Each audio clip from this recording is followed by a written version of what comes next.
Alors, on recommence bonjour à tous après un petit problème de micro pour ce morning meeting. Donc, l'actualité principale de ce jour, c'est bien entendu les élections américaines. Donc, on va regarder un petit peu les élections américaines. Vous voyez qu'il ne reste plus que 3 sièges pour Donald Trump pour être officiellement le président contre 224. Donc, il lui en reste un peu plus puisqu'il faut 270 sièges pour gagner. Il reste 4 États, hein, ces 4-là, Nevada, Arizona, Michigan et Wisconsin. Et une fois qu'on aura ces résultats, on aura la certitude. Il y a eu déjà pas mal de présidents étrangers qui ont félicité Donald Trump pour son élection, donc je pense que les choses sont faites.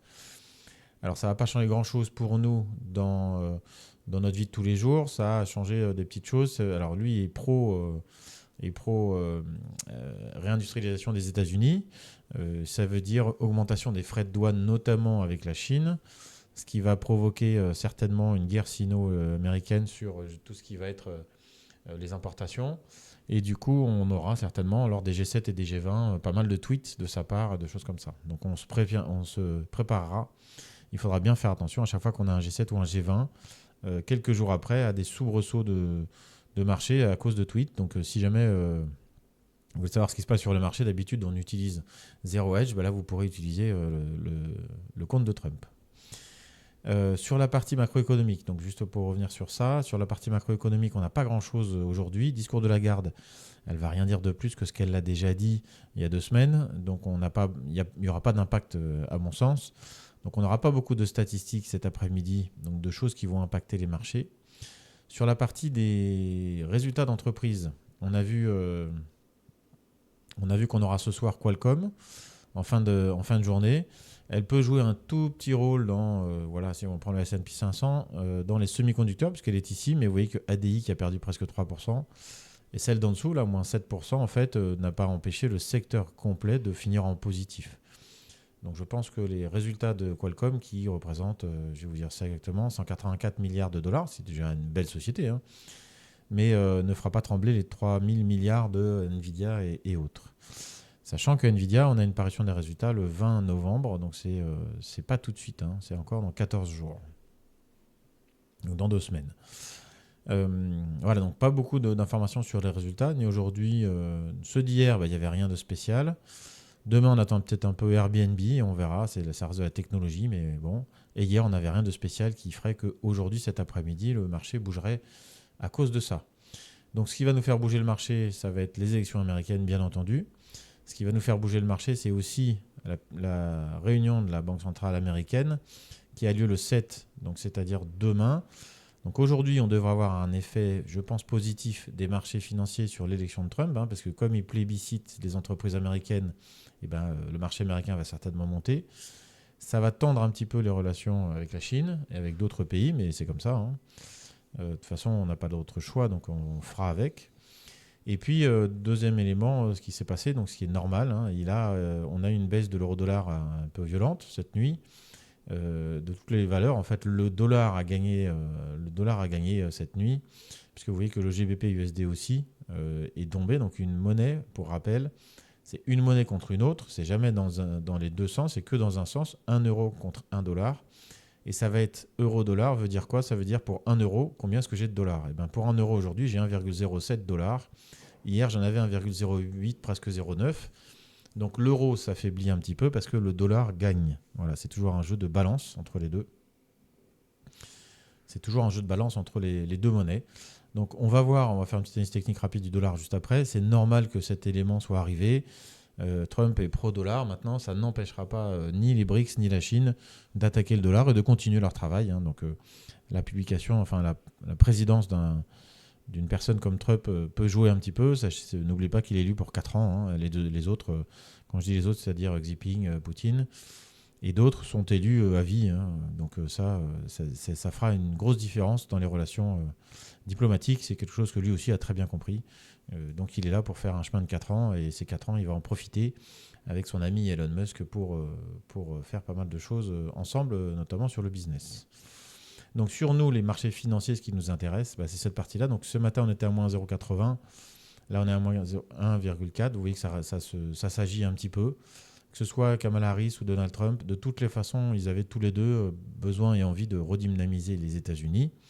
Ça, c'est une volonté de tous les pays aujourd'hui depuis le Covid, où on s'est rendu compte qu'on était excessivement dépendant de la Chine, puisqu'on a manqué de tout, que ce soit les Nintendo ou le Doliprane. Donc on avait énormément de fabrication en Chine. Donc il faut réindustrialiser. Réindustrialiser, ça veut dire quoi? Ça veut dire lutter contre la concurrence moins chère, puisque les gens ont des salaires moins élevés dans d'autres pays. Donc on augmente les droits de douane. Ça veut dire aussi aider les entreprises localement. Donc c'est ce qu'avait prévu Kamala Harris en donnant des subventions aux entreprises américaines. Donc Trump, lui, va plutôt augmenter les droits de douane. Peut-être qu'il subventionnera les entreprises américaines. J'en reste peut-être les entreprises qui vont faire des véhicules électriques par hasard. Mais sinon, j'en suis même pas certain parce qu'il est assez pro-pétrole. Ils sont tous les deux pro-pétrole d'ailleurs, puisque les États-Unis sont aussi exportateurs de pétrole. Donc on va regarder un petit peu ce qui s'est passé. Donc voilà, sur la partie économique, pas grand-chose. Sur la partie des indices, voilà, vous voyez que les indices financiers réagissent plutôt favorablement à l'élection de Donald Trump. On a un futur S&P 500 qui est très très accéléré. On a un VIX qui est fortement descendu. Alors il y a aussi un autre élément avec Donald Trump, puisqu'on a des tensions un peu partout. L'élément favorable avec Donald Trump, c'est qu'il parle à tout le monde. C'était un des éléments de sa campagne. C'est qu'il parle aussi bien à Poutine qu'à tous les autres. Et donc il peut aussi apporter un petit assagissement. Il ne faut pas oublier un élément. En conclusion, c'est que ça a été le président des États-Unis sous lequel il y a eu le moins de guerres. Les États-Unis ont été le moins investis dans des guerres dans le monde. Donc il y a aussi des éléments comme celui-ci qui sont des éléments importants à prendre en compte. Matières premières, donc on a une petite baisse du Brent et du WTI. On va voir un petit peu par la suite. Pour l'instant, ça se maintient parce qu'ils sont tous les deux pro-pétrole, donc ça ne fera pas chuter les marchés. Ça peut apporter un petit peu d'assagissement. Je pense qu'il ira assez franchement dans les différents combats qu'il y a aujourd'hui, dans les différentes guerres. Après, il donnera ou non son avis. Il peut aussi très bien ne rien avoir à faire et se dire, tiens, le problème Ukraine-Russie, c'est pas notre problème. Peut-être même arrêter complètement les subventions. Alors, Zelensky était allé le voir avant les élections. Il avait promis des choses. On verra ce qu'il fait. Mais ça peut être aussi le président de la médiation, puisque ça sera le président du business. Voilà. Sur les cryptos, forcément, ça a bien fonctionné. Vous voyez, plus 6%, tout simplement parce qu'il est pro aussi crypto et qu'il n'est pas le seul. Bien entendu, je ne sais pas où est le Dogecoin, il est là, plus 15%, donc Elon Musk. Donc ils sont là pour le business et c'est bien parti dans ce sens. Donc on aura pour terminer, alors on va regarder un petit peu les news rapidement. Évidemment, tout le monde parle des élections. Il n'y a pas grand-chose de plus pour l'instant. On va regarder un petit peu les analyses techniques de ces différents éléments, mais il n'y a rien de spécial pour l'instant de plus. Donc on verra cet après-midi. Ah, c'est pas mal ça. Voilà, donc ça c'est pas mal ça. Voilà, donc quand vous achetez sur Amazon, d'où viennent les produits? 70% pour la Chine, 30% des US. Alors il y a un problème parce que ça fait plus de 100%. Amazon by country of origin. Voilà. Donc il y a un petit problème de pourcentage à mon avis, il faut regarder le détail. Mais il y a 70% sont produits en Chine. Alors vous voyez qu'il y a donc l'US, c'est bien, ils réindustrialisent, ils vont continuer. Vous voyez qu'il y a ce pays, l'Inde, qui continue à progresser. On est assez intéressés nous sur l'Inde. C'est pour moi un vrai pays qui fait ses preuves depuis peu. Et c'est comme ça qu'on arriverait éventuellement à avoir des bons investissements. Donc à surveiller aussi, on reviendra sur le sujet de l'Inde dans un autre morning meeting un petit peu plus complet sur le sujet. Voilà, donc résultat des élections, rien de spécial. On va regarder, on va faire une petite analyse des marchés comme on fait d'habitude. Donc S&P 500 futur, vous voyez qu'on est allé bien au-delà des 5915 qui était notre support. Alors, je vais vous mettre en daily, excusez-moi. Et ce qu'on s'est dit, vous voyez qu'on était coincé entre deux bornes depuis un petit bout de temps. Donc on a eu tout ce qu'on appelle fake break, V-shape, etc. Et pour sortir de là, ce que je vous disais, c'est qu'il fallait une information importante sur les marchés. Donc cette information sont les élections américaines. Donc on a cassé les 5915, on est parti sur la suite de la tendance haussière. On continue à monter, donc le marché ne s'arrête pas. On verra jeudi avec l'addition de la Banque centrale américaine, sachant que Trump est aussi favorable au business, c'est-à-dire à la baisse des taux, pour donner du crédit aux personnes. Donc le président élu va aussi impacter la politique monétaire, bien entendu, en tout cas en grande partie. Même si le président de la Banque centrale est censé conserver son indépendance. Le Nasdaq, skyrocket. On va regarder tout de suite. Voilà, même principe. On est en train de revenir là, sur les 20 800 points, donc 20 700. Donc ça fait déjà, vous voyez qu'on est plus 1,60 sur le Nasdaq, alors que le marché n'a pas encore ouvert. Donc c'est certainement une journée, moi je ne mettrai pas de short aujourd'hui, dans tous les cas. C'est certainement une journée skyrocket où on aura des gros chiffres. Si jamais vous ne trouvez pas de point d'entrée, que le marché part sans vous, ce n'est pas grave. Laissez partir. Notre travail, ce n'est pas sur une journée qu'on fait tout, c'est sur une régularité au quotidien. Et s'il y a des jours où le marché est déjà parti, la tendance est déjà partie, ne vous entêtez surtout pas. Sur le pétrole, je reviens rapidement dessus. Donc on a eu une petite baisse avec les élections. On va voir un petit peu ce niveau 72 là qui fait bouchon depuis déjà quelques jours. On va voir un petit peu comment ça fonctionne.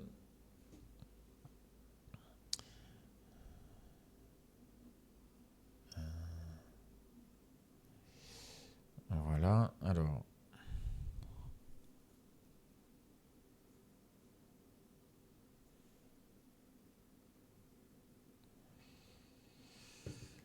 Donc ça, c'est sur cette partie-là, voilà, on a le pétrole qui reste quand même haussier. On est toujours sur ce support à 67. Donc on reste dans la zone d'achat. On a quelques informations cette semaine et puis on va voir un peu, on va laisser un petit peu de temps au marché. Sur l'or, donc c'est une valeur refuge en cas de risque. Donc vous avez vu que le VIX est descendu, l'or aussi se tasse un tout petit peu. Maintenant, ça n'empêchera pas l'or de continuer sur sa grande tendance haussière, puisqu'on a vu dernièrement qu'il y avait quand même un fort intérêt de l'or pour pas mal de banques centrales. Mais voilà, ça peut donner des bonnes zones d'intervention, en tout cas des bonnes zones d'achat. Sur l'euro-dollar, on va faire un petit tour. Donc vous voyez que la publication des résultats américains en fait a été bon pour le dollar, puisque l'euro est descendu, donc euro contre dollar. Maintenant, on revient sur du 1,08. C'était notre zone ici. On devra avoir une tendance, on va voir comment ça se passe.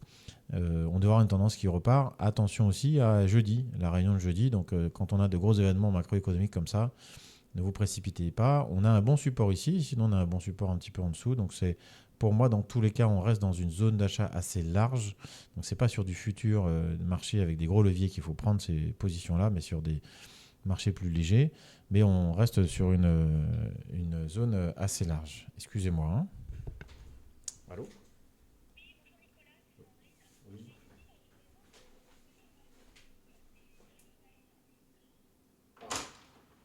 Bougez pas.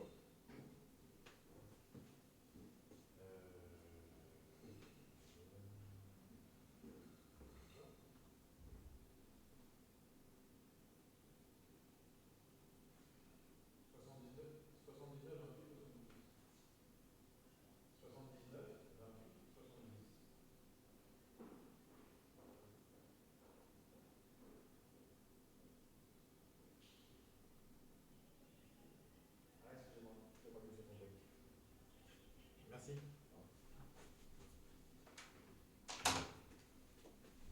Excusez-moi pour ce petit intermède. Donc pour revenir sur cette partie, donc sur l'euro-dollar, on revient, donc on a eu l'effet de l'annonce, on est descendu jusqu'à 1,0722 et on revient à presque 1,08, on est à 1,079. Donc la news, l'événement a provoqué un élément. Il n'y a pas de panique, bien entendu. Il y a juste cet effet-là. On va voir un petit peu dans les jours qui viennent. Attendez quand même aussi la Fed. On va voir un petit peu ce qui se passe ce sera jeudi, donc demain soir. Donc demain soir, attention, hein, on a aussi la Fed. Alors j'ai un petit élément en plus aujourd'hui, parce qu'on va poser une question. On va demander de faire une analyse rapide de deux sous-jacents. Donc je ne fais pas ça souvent, mais voilà, si c'est des choses qui vous intéressent, on peut regarder ensemble. Attention, nous ne sommes pas des conseilleurs, donc on va analyser ensemble, mais on ne donne pas de conseils. Mais voilà, on m'a demandé Téléperformance. Donc Téléperformance, c'est une société que je connais bien, qui a eu beaucoup de difficultés. Vous voyez ici, hein, notamment, alors ça s'appelle les PRT Bonds. Je ne connaissais pas, mais ça ressemble très simplement à la théorie de Dawes, c'est-à-dire des points bas de plus en plus bas, donc une tendance baissière. Donc on est toujours dans une tendance baissière avec un petit rebond ici sur la partie analyse technique. Alors attention, on est en semaine, hein, donc on remonte. Vous voyez qu'elle baisse depuis 2021. Tout début 2022, hein, ça a été de toutes les façons 2022 une année à moins 25% sur le S&P 500. Le S&P 500 est remonté et reparti. Elle n'est pas remontée, n'est pas repartie. Difficultés financières notamment. Lors de la dernière publication des résultats au trimestre précédent, il y a eu des bonnes annonces sur le titre qui ont fait que le titre est reparti, est repassé au-dessus des 100. Et ce soir, attention, c'est ce soir, vous avez l'annonce des résultats de la société. Donc plusieurs sociétés, plusieurs recommandations sont plutôt positives sur le titre. Effectivement, on semble avoir atteint un support, donc cette zone-là. On ne veut plus aller en dessous des 100. On est allé brièvement. Il faudra néanmoins attendre les résultats ce soir. Et si les résultats sont favorables, à ce moment-là, effectivement, il y a une bonne opportunité sur ce titre, en tout cas pour retrouver les 115, 120 dans un horizon moyen terme. Le deuxième élément qu'on m'a demandé, alors je vais vous le donner aussi, mais avant ça, j'aimerais regarder le CAC 40. Pourquoi ? Parce que quand on analyse une société qui est dans le CAC 40, bien entendu, si l'indice, lui, en lui-même, ne progresse pas ou ne va pas dans le bon sens, même si la société est bonne, malheureusement, elle ne pourra pas monter ou elle aura des difficultés. Donc l'indice global CAC 40, on est arrivé sur des tops à 8200. On a eu du mal à remonter. On est pénalisé notamment par le luxe, puisqu'on a eu pas mal de luxe qui a souffert de la Chine. Mais l'indice a l'air d'être un petit peu stabilisé. Vous voyez qu'on remonte ici, donc on a un support à 7350 points.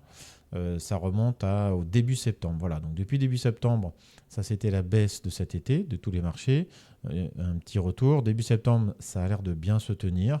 Ce matin, le marché est plutôt bullish. Tous les marchés sont plutôt haussiers, donc c'est plutôt positif. Et on m'a demandé de regarder Total. Donc Total Energy.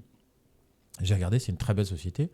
C'est une très belle société qui, malgré les moins 25% des marchés S&P en 2022, elle a continué à gagner. Donc c'est une société, vous voyez, sur le long terme, hein, c'est important d'avoir une première analyse sur du long terme, qui ne cesse de monter, puisqu'elle ne cesse de gagner de l'argent, donc d'avoir des bénéfices, puisque malheureusement pour les écologistes, mais on a besoin de pétrole de plus en plus, notamment parce qu'on a gagné 2 milliards de population entre 2000 et 2020. C'est 2 milliards d'individus en plus, donc on passe de 6 à 8 milliards de gens qui vont consommer de l'essence. Il ne faut pas oublier que l'essence, le pétrole, c'est aussi le chauffage. Un pétrolier, un gros bateau qui transporte, un porte-container qui transporte des marchandises de la Chine jusqu'en France, par exemple, consomme autant que toutes les voitures en France. Donc ce sont des besoins en kérosène aussi, puisque le trafic aérien est repassé au-dessus de la période pré-Covid. Donc c'est un besoin qu'on a en permanence. Il y a un deuxième élément, et ils en ont changé leur nom. Maintenant c'est plus Total, mais Total Énergie, puisque Total commence à venir sur tout ce qui est électrique. Vous avez certainement remarqué dans les stations-service et pas mal de choses comme ça, des bornes qui arrivent et qui sont de plus en plus importantes. Ils font aussi pas mal de fermes solaires et de choses comme ça. Donc en fait, ils ont quand même si le plus gros de leur activité reste le pétrole, ils commencent à faire cette transition. Alors je ne dis pas que cette transition représentera plus de 50% de leur chiffre d'affaires, j'en suis très loin. Hein. Je pense que le pétrole restera encore très longtemps. Et on a un pétrole, comme on l'a vu juste avant, qui est plutôt sur des bas et qui devrait repartir vers le haut, puisque tout le monde en souhaite. Donc sur l'analyse technique, on est sur une période de retracement, donc on arrive plutôt en trading sur des zones plutôt intéressantes d'achat. Effectivement, là, dans ces 57-58. Alors attention, hein, encore une fois, nous ne sommes pas des conseillers, mais voilà, on est 55-58, ça reste une zone plutôt intéressante. Voilà, sur du 70. Maintenant, c'est sur du long terme, hein, moyen long terme. On est plutôt dans cette zone-là. Voilà. Donc voilà pour les deux analyses qu'on m'avait demandé de faire. J'espère que la personne qui les a demandées saura se reconnaître et puis aura la réponse qu'elle souhaitait. N'hésitez pas si vous avez des questions de cette façon-là. Et puis attention à Téléperformance, pour ceux qui sont intéressés par Téléperformance, à surtout attendre ce soir éventuellement les résultats, hein, parce que les résultats d'entreprise, ça peut être très très positif comme une douche froide.